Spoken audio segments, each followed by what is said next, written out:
Hi, my name is Kevin Sheehy. This is segment one.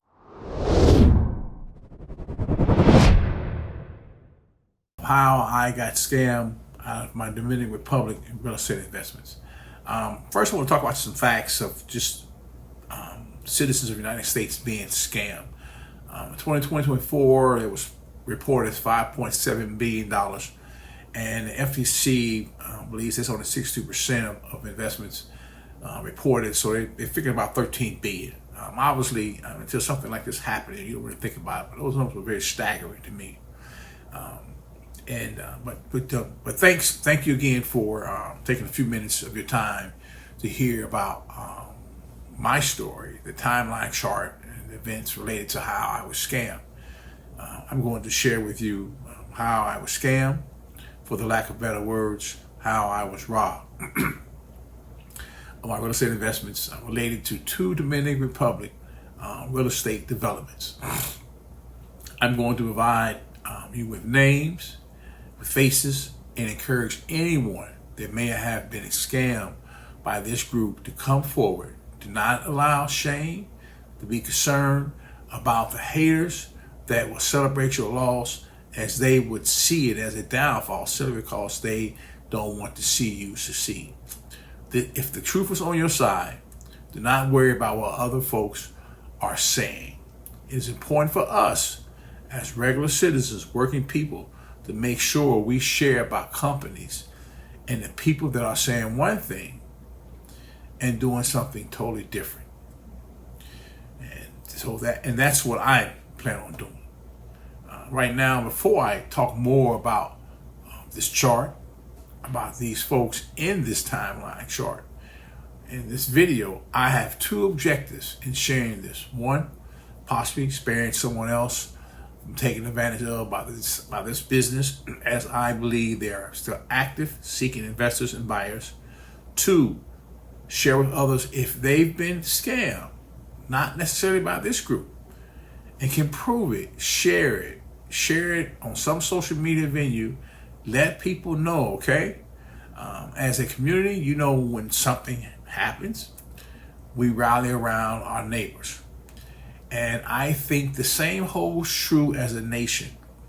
You see it all the time. You see people share their challenges, and as a nation, we rally around them. So while I'm sharing, I'm simply applying what I'm encouraging everyone else to do. Believe sharing about how I was scammed has greater value than keeping silent about it. So, if you want to hear more about the names and the people in the chart that have been displaying, go to segment 2, entitled The Heist. And after you hear and see the information shared, you will understand why I call it The Heist.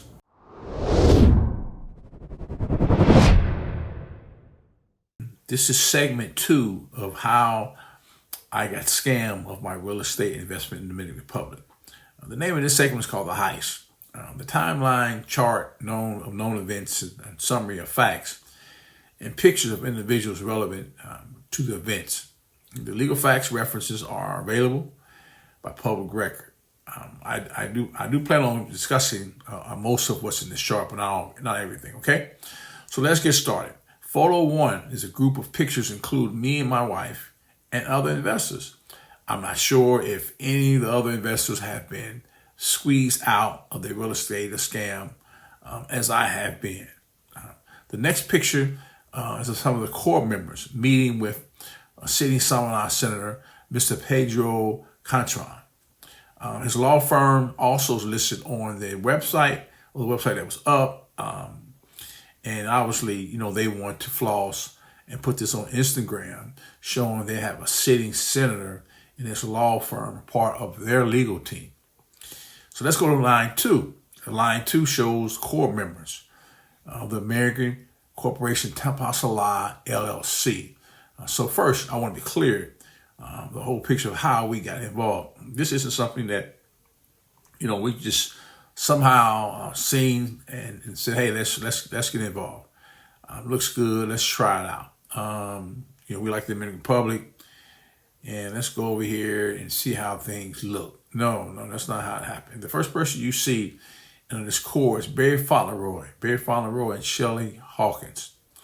They say they're married, and sometimes they say they're not. I do know they've been together for some time now. So, with that said, Barry and Shelley, we had fellowship with them during the holiday seasons. We met most of their family members. Barry and I, we talked regular. We slept at their homes, and we thought they were friends. They thought they were friends of ours. And Barry Fauntleroy was one of my original board members of my 501c3 that we've done some good work in family strengthening and fatherhood programming. So, we have friendship history, and he introduced us to most of those on this line. So anyway, that's how we connected with them or how we got involved. So go down to line 3. The company Tempasala, LLC, raised hundreds of thousands of dollars, offering land and investment interests in the Dominican Republic real estate development. So the initial deposit of the 600 plus acres of the Dominican Republic region highlights the most of Diane Lynch's social media campaign, where there were from investor funds. No core member made any out-of-pocket contributions on the initial deposit of the land.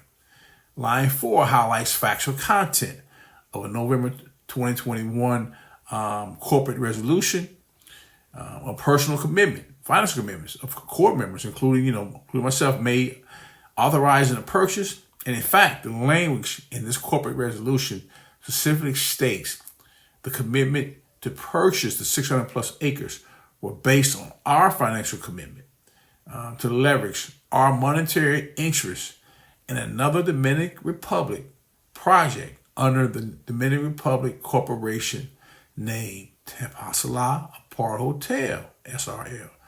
Photo line 5. This is the foreign corporation entitled Tempasala Apart Hotel. Those on the line possess interest and some ownership interest in this corporation. I, Shelley Hawkins, and Rodolfo Barrow were the only names on the corporation document. Everyone else had contractual interest in the development. Photo line 6. I officially found out 2.5 years later, on about February 22nd, 2022, that 4 members, Barry Fauntleroy, Shelley Hawkins, Diane Lynch, and Rodolfo Barrow, formed a new foreign corporation, Tempasala Savannah Bay Development, CRL. This new foreign corporation owned everything. Land purchases with Tempasala LLC funds, the land real estate development under Tempasala Apart Hotel. Okay, photo line 7, 2/25/22. Birthday dinner, my birthday dinner, 60th birthday. My wife and I were in Los Serenos, and Barry and Shelley invited us out to celebrate my 60th birthday. Now, the issue here is this. This was 3 days after they had essentially stole all my investments in the Dominican Republic. So, in the Dominican Republic corporate document that they created 3 days prior to my 60th birthday, not only did they remove my interest from the Tempasala LLC funds used to purchase the Dominican Republic, but they also included foreign corporations that we set up there, included in the foreign corporation to some of the same documents, in which means they took the interest from both Tempasala LLC, American Corp, and the foreign corp, Tempasala Apart Hotel, and included all of this in this document. So then 3 days later, they invite me out, my wife and I out, to celebrate my 60th birthday. We had what I thought was a great time, great conversation.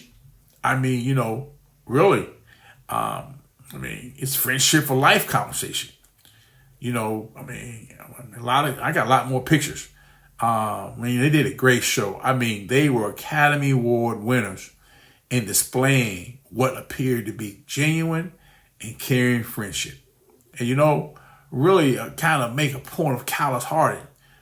Barry understood that I started late in age in real estate investment. He knew I worked 3 jobs. I worked a full-time job with the social-based programs under the nonprofit. I worked another job, and I rehabbed my own property. So he knew we didn't have a bunch of money sitting around.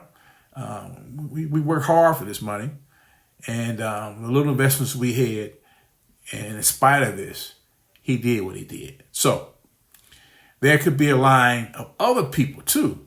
I just didn't include them, like our corporate lawyer. Our corporate lawyer oversaw a capital call for money to cover upcoming payment due to the 600 acres plus acres supposedly owned by 10 House Lot LLC.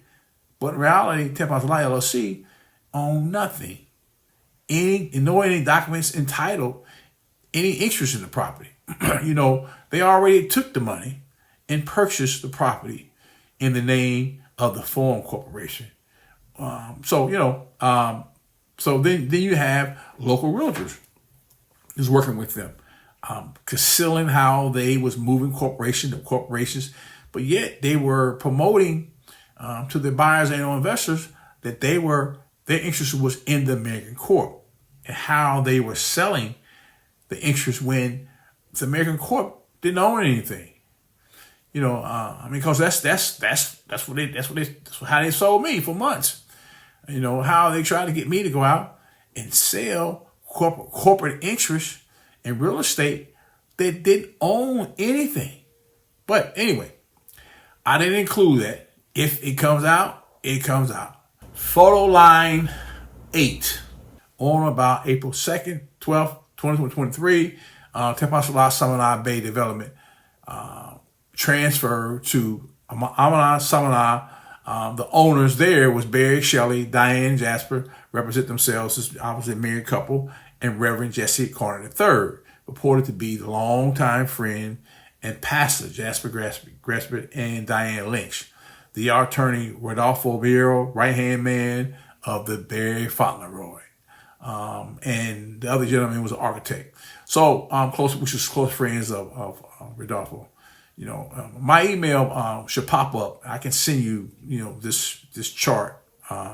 But again, most of this is public record. If you just pull the docket, you'll see it. So you have heard my story and you've seen the chart layout. Hopefully you understand why I call this segment the heist. The next segment is segment 3. Gives you at no cost some hindsight wisdom. And that is what it is entitled, 2020 Hindsight Wisdom.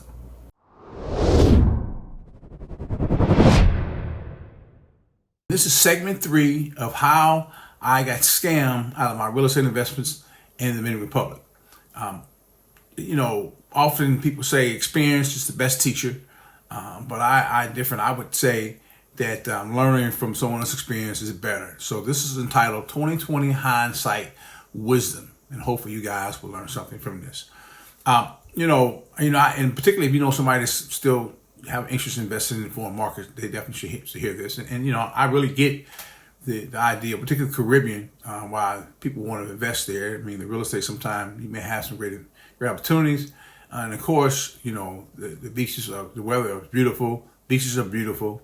And so I really get why others, when I went there, I really see why it's attractive. Okay. But here's what I would look for immediately. Okay. First, professional regulatory infrastructure. Okay. Now what that means is, like for instance, in the Dominican Republic, okay, anybody can sell real estate. So there's no license, bonding, or anything that gives you some level of protection if you deal with someone that's a bad actor, such as Barry Fauntleroy. Or how can you get your real estate money back at all? Or hold them accountable. Really, legally, there is not much you can do. Okay, so that's one. 2, there's no way to track attorneys that's been bad actors. Like for instance, the attorney that was Barry Fauntleroy's best friend, Rodolfo Vero.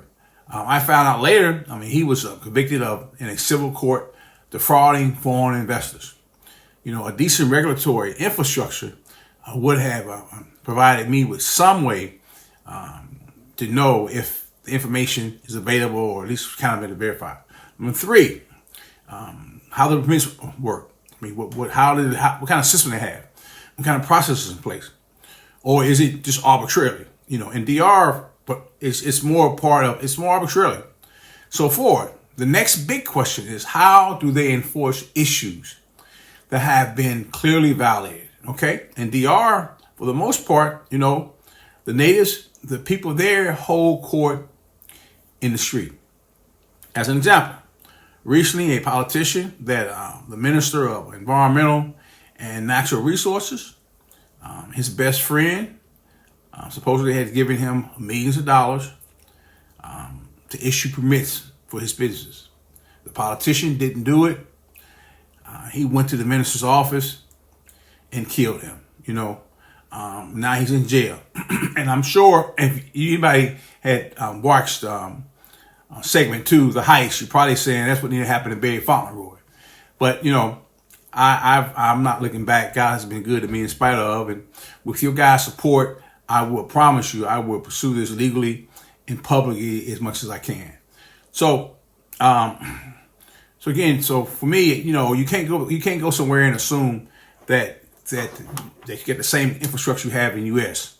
Now, grant, I like to recognize the DR government. They have implemented a bunch of rules, okay, trying to confront the bad actors such as Barry Fauntleroy that comes in and want to take advantage of the non-existing laws or something of that nature. Now, I don't know how well they are enforcing them. So clearly, Barry Fauntleroy and his group, maybe because they has a shield, or at least that's what he appears to be promoting. He has the legal shield of a sitting senator that he can just create documents and sign documents and just do what he wants to do. So number 5, there's one more point that I want to share about potential investment partners. I was actually warned before I did it. So when I first made these investments, I was excited, talking to people. I knew about, and really this one person I really was trying to encourage to come down, come over and invest as well. And they were retired attorney, and they asked me who were my partners. And I explained who they were. And, I said several U.S. attorneys. And, we had an attorney down at the DR, Rodolfo. They said, whoa, well, really, man, attorneys don't make good partners. And I wouldn't have a partnership with an attorney. And I said, really? Why? Why would you say that? They stated, well, because particularly when money gets involved, attorneys don't feel like the law applies to them. So it doesn't matter what you get in writing with them. Every day, that's what they do. Learn how to circumvent the law. So they said, that even when you have it all in writing and get in court, often the judge gives them a pass in some form, because the judges are attorneys too. So anyway, at this point, they were spot on. And again, I just disregarded that advice because, I felt like, hey, I get relationships with Barry and them, I thought, well, no, they're not going to do that. So anyway, that's kind of, so you should, one more point to my friend's point, in spite of the emails establishing the author of the corporate documents, coupled with the facts that our meetings were recorded, they denied preparing any of the corporate documents. Diane Links filed an affidavit, I believe, was shown that she perjured herself. She also admitted to committing fraud in the affidavit. And, that's how I see it. And so, be cautious in having lawyers as partners. So That's kind of where we are. As we near the end of all the segments, each related to some investment scam in some form, including my own story, they are all still considered standalone segments. The fourth and last segment is entitled The Call.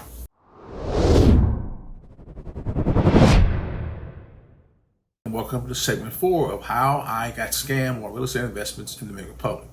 So, if you spent your time watching and what I've shared and heard my story, heard about all the statistics and all the facts and the loss of fraud, I'm challenging you to call to action to the following.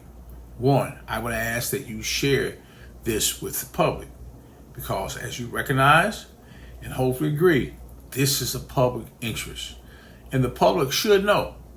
So share this on your social media account. Send this directly to friends and other media outlets. And if you don't have any, send it to someone that may have that, okay, that's willing to share, okay? That's very important. Share it with your friends. Number 2, you should obviously share this with anyone that's thinking about doing any kind of investments overseas in real estate. Number 3, share this with law enforcement that you may think would have interest or have jurisdiction to do something about it. I think that when you're trying to sell interest in a company that owns nothing and you promote it to own the owners of an asset, I always thought that was a crime. 4, obviously, if you know any attorney or anybody that could be of assistance, all the references legally advised are on record. You can just pull the case numbers and you'll see all the files, all the records. So I definitely would love to have an attorney, particularly on a contingency basis. Because obviously, I've spent tons of money. In my world, it was tons of money. Anyway, so I paid the last attorney, several attorneys in fact, based on the court's finding, though, obviously didn't do what he's supposed to have done as well. So I'd love to hear from them. 5, again, if you've been scammed, not only by this group, but anybody, share it. Don't let shame or fear stop you from sharing, okay? For this group, here I shared about Barry Fauntleroy, Diane Lynch on the beach of the shores of Los Serenos, posting on Instagram, singing a rendition of Bob Marley's Don't Worry, Be Happy with the 3 little birds. And I'm 63 years old, back in the workforce, having to do 50 to 60 hours a week. My wife back working full time. And I'm not going to share. The devil is a lie. I will be sharing. We will be sharing. With your support, we'll be sharing together. And just to really to give you a vivid picture of the treachery of their behavior, their predatory mindset. What happened here, and then often in most scams, when you think about this situation, we think about predators, we just think about sex offenders, but predators, anyone who take advantage of the vulnerable, someone they have the upper hand on. Okay, so here's a story that I think really fits this. There was a prophet called Nathan in the Bible. It's out the Bible, and if you've read your Bible or regularly attend church, you'll know the story. Okay, so he had the ear of the king. He told the king a story. He told the king there were one city and there were 2 men in one city. One was rich and one was poor. It said the rich man had plenty of herb, plenty of sheep. He's rich. He was rich. And, the poor man had one little lamb, that which was raised from birth. The lamb ate at this poor man's table, slept in his bosom. He treated this lamb as if it was his daughter. And there came a visitor to see the rich man in that city. So the rich man, instead of using and put on his own resources, took the lamb of the poor man, cut it up, feast, made a feast out of it with his visitor. And so when the king heard this, the king asked Nathan, who is this person? Who is this man? I will have his head this very day, and the poor man will be restored fourfold. So Nathan speaking to the king, the name of the king was King David. He told King David, thou art that man. You are the man, king. So I say to Barry, Fauntleroy, Barry and Shelley, as y'all go off and talk to everybody about all your world's travels and your yachts, you chose simply because you felt you could, simply because you felt like you were able with the resources and the money and the influence, okay? Chose not to honor our agreement, not to honor my investment, okay? And just took it. So remember, you are that man. Yes, Shelley, you are that woman. Same holds true to you, Diane. You all on the internet talking about your career as being a former JAG attorney and prestigious law career, and now the head of a world-class resort. You wrote the agreements, all signed. Obviously, instead of living by your agreement, living what we agreed upon, you chose to take it. And so you are that person as well.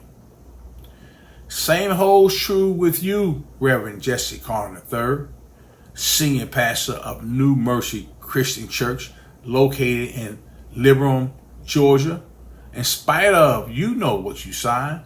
You know it. I mean, it's a signed agreement.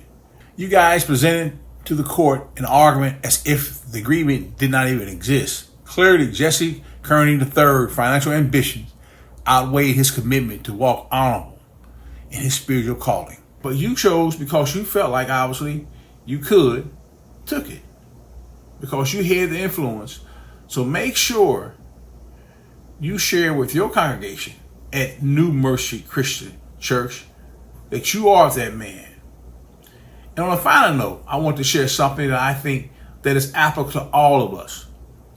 The Barry Fauntleroys and his group, and most of those like them, they're not targeting those with equal or more influence than they have, nor are they targeting those that will come and find them in their families and hold them accountable.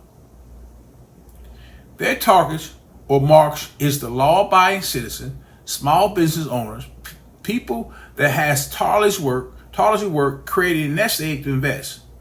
And I refuse to be a mark simply because I have committed to being a law-abiding citizen. As I'm pressing to educate, to expose, and to encourage others to do the same and hold this group accountable, I'm asking for your support. I'm asking that you pay it forward with me, because supporting, partnering with me by making a financial contribution to my GoFundMe account. Stand with me in front of Reverend Jesse Carter III, New Mercy Christian Church in Liberum, Georgia, and the other named defendants. Place businesses and their residents with signs stating we would not accept being a mark because we are law-abiding citizens. Please opt in to receive regular updates on your effective support. My efforts to expose this group and hold them accountable. Along with any rulings, I'll provide you with any rulings, any court rulings. So thank you for your support, and I look forward in hearing from you. And God bless.